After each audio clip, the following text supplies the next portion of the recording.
உலக புகையிலை தினம். நூற்றுக்கும் மேற்பட்ட பல் மருத்துவ மாணவ மாணவிகள் பங்கேற்ற சைக்கிள் விழிப்புணர்வு பேரணி. ஆண்டுதோறும் மே மாதம் 31ஆம் தேதி உலக புகையிலை தினமாக கடைபிடிக்கப்பட்டு வருகிறது.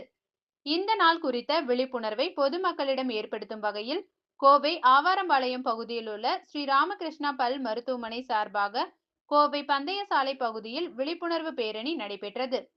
இப்பேரணியை எஸ்என்ஆர் அறக்கட்டளையின் நிர்வாக அறங்காவலர் சுந்தர் மற்றும் பந்தய சாலை காவல் நிலைய ஆய்வாளர் கந்தசாமி ஆகியோர் கொடியசைத்து துவக்கி வைத்தனர். இதனைத் தொடர்ந்து மாணவ மாணவியர்கள் பதாதைகளை ஏந்தி ஊர்வலமாகவும் சைக்கிளிலும் சென்றனர்.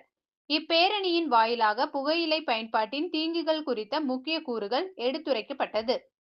விழிப்புணர்வு பேரணியில் எஸ்என்ஆர் சன்ஸ் அறக்கட்டளையின் தலைமை செயல் அதிகாரி சி.வி. ராம்குமார் மற்றும் எஸ்என்ஆர் அறக்கட்டளையின் தலைமை நிர்வாக அதிகாரி மகேஷ்குமார், ஸ்ரீ ராமகிருஷ்ணா பல் மருத்துவமனை முதல்வர் தீபானந்தன் உள்ளிட்ட ஸ்ரீ ராமகிருஷ்ணா பல் மருத்துவக் கல்லூரி மாணவ மாணவியர்கள் என பலரும் கலந்து கொண்டனர் என்பது குறிப்பிடத்தக்கது. காலை வணக்கம். மே 31 நம்ம உலகம் பூரா உலக சுகாதார அமைப்பு நம்ம உலக புகையிலை எதிர்ப்பு தினமாக நம்ம கொண்டாடிட்டு இருக்கோம். அதை முன்னிட்டு எஸ்என்ஆர் சன்ஸ் சேரிட்டபிள் ட்ரஸ்ட் மற்றும் ராமகிருஷ்ணா பல் மருத்துவமனை இன்றைக்கி சைக்கிள் பேரணி, விழிப்புணர்வு சைக்கிள் பேரணி இன்றைக்கி நம்ம நடத்தியிருக்கோம். மதிப்புக்குரிய திரு சுந்தர் சார் அவர்கள் எங்களோட மேனேஜிங் ட்ரஸ்டி உடைய சேர்த்து துவக்கி வைத்தார் இந்த பேரணியை.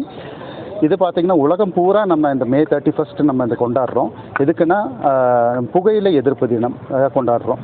இந்த புகையிலை பார்த்திங்கன்னா உலகம் பூரா நிறைய பிரச்சனைகள் உருவாக்கிட்டு இருக்கு. முக்கியமாக பார்க்கும்போது நம்ம குழந்தைகள், டீனேஜர்ஸு, பெரியவங்க, வயது வித்தியாசம் இல்லாமல் இந்த புகை எல்லாத்துக்கும் பாதிப்பாக இருக்குங்க. அனைத்து வகை புகையிலையுமே நமக்கு பகை தான்.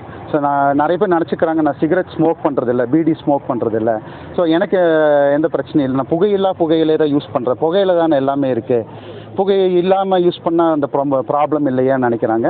அது தவறு.